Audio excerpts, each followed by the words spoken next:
ನಿಮ್ಮಿಬ್ಬರಿಗೂ ನಂಬಿಕೆ ಇರುವಂತವ್ರು, ಸ್ವಲ್ಪ ಎತ್ತರದ ವ್ಯಕ್ತಿಗಳು ಯಾರು ಪರಿಚಯ ಇದ್ದಾರೆ ಇಬ್ಬರಿಗೆ? ನಿಮ್ಮಿಬ್ಬರಿಗೂ ಒಪ್ಪಿಗೆ ಆಗುವಂತವ್ರು ಯಾವ್ದಾರ ಹೆಸರು ಬರ್ತಾರೆ? ಯಾರಿದ್ದಾರೆ? ಒಳ್ಳೆಯವರು, ನಿಮ್ ಪರವಾಗಿ ಹೇಳೋರಲ್ಲ, ನಿಜ ಹೇಳುವಂತವ್ರು ಯಾರಿದ್ದಾರಮ್ಮ? ಮತ್ತೆ ಯಾವ ಮಠ ನಂಬಿಕೆ? ಕೊಪ್ಪಳ ಸಿದ್ಧಗಂಗಾ ಮಠ ಇದೆ ಸರ್. ಕೊಪ್ಪಳದ ಸಿದ್ಧಗಂಗಾ ಮಠ, ಕರೆಕ್ಟ್. ಪಂಚಾಕ್ಷರಿ ಭಾರಿ ಇದ್ದಾರೆ ಅವರು, ಅವ್ರಿಗೆಲ್ಲ ಅಭಿನವ ವಿವೇಕಾನಂದ ಅಂತ ಕರೆದಿದ್ದಿದೆ, ಆಗಿದ್ದಾರೆ. ಹಾಗಾಗಿ ನೀವಿಬ್ರು ಅವರದಿಗೆ ಕೂತ್ಕೋಬೇಕು. ನ್ಯಾಯಾಧೀಶರು ತಮಗೆ ಪ್ರಾರ್ಥನೆ ಮಾಡಿದ್ದಾರೆ, ಆ ಪ್ರಕಾರ ನಾವು ಬಂದಿದ್ದೀವಿ. ನಮ್ಮಿಬ್ಬರಿಗೂ ಇಬ್ರು ಮಾತಾಡಿ, ನಾವ್ ಏನಾದ್ರೂ ಬಿಡಿಸ್ಕೋಬೇಕು, ಒಬ್ರಿಂದ ಒಬ್ರು ಅನ್ಕೊಂಡು ಹೋಗ್ಬೇಡಿ. ನಾವು ಹುಡ್ಕೊಳಿಕ್ ಸಾಧ್ಯ ಆಗತ್ತಾ ಅನ್ನೋ ಮನೋಭಾವದಿಂದ ಹೋಗ್ಬೇಕು. ಅವಾಗ ಅವಾಗ ಸಾಧ್ಯ ಆಗ್ತದೆ ಅಂತ ಅಟಿಟ್ಯೂಡ್ ಇಟ್ಕೊಂಡ್ರೆ ಸಾಧ್ಯ. ಹೋಗ್ಬೇಕಾದ್ರೆ ನಾವು ಆಲ್ರೆಡಿ ಮನಸ್ಸನ್ನು ಕೀಲಿ ಹಾಕಿಟ್ಕೊಂಡು ಕೆಲಸ ಆಗಲ್ಲ.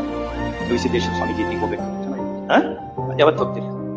ಇಬ್ರು ಹೋಗಿ ಯಾವತ್ತು ತಾರೀಕಿಗೆ ಬರ್ಬೇಕು ಅಂತ ಅವ್ರನ್ನ ಕೇಳ್ಕೊಂಡು ನಾವೊಂದು ಆರ್ಡರ್ ಮಾಡ್ತೀವಿ. ಈಗ ಅವ್ರ ಜೊತೆ ನೀವು ಕುತ್ಕೊಂಡು, ಅವ್ರು ಮಹಾನ್ ಸ್ವಾಮೀಜಿ ಅವರು, ಅವ್ರ ಭಾಷಣ ಎಲ್ಲ ಕೇಳಿಲ್ಲ, ಮಹಾನ್ ವ್ಯಕ್ತಿಯವರು, ಹೆಚ್ಚಿನ ಮಹಾನ್ ಇದ್ದಾರೆ ಅವರು, ಆಯ್ತಾ? ನಾನು ಅವ್ರ ಭಾಷಣ ಕೇಳಿದ್ದೆ, ನಾನು ಅವ್ರಿಗೆ ಬ್ರದರ್ ಕೇಳಿದ್ರು, ತುಂಬಾ ಎತ್ತರದ ವ್ಯಕ್ತಿ. ಅವ್ರು ಡಿಸೈಡ್ ಮಾಡ್ತಾರೆ ನಿಮ್ಮಿಬ್ಬರದು ನಡೆಯುತ್ತೋ ಇಲ್ಲ ಅಂತ ಅವ್ರಿಗೆ ಗೊತ್ತಾಗ್ತದೆ. ಬಹಳ ನಾಲೆಜಬಲ್ ಇದ್ದಾರೆ ಅವರು, ಅವ್ರಿಗೆ ತಿಳಿತದೆ. ಅಲ್ಲಿ ಹೋಗ್ರಿ, ಹೋಗ್ಕೊಂಡು ನಮಸ್ಕಾರ ಮಾಡಿ ಅವರಿಂದ ಆಶೀರ್ವಾದ ಮಾಡಿಕೊಂಡು ನಮ್ಮ ಸಮಸ್ಯೆ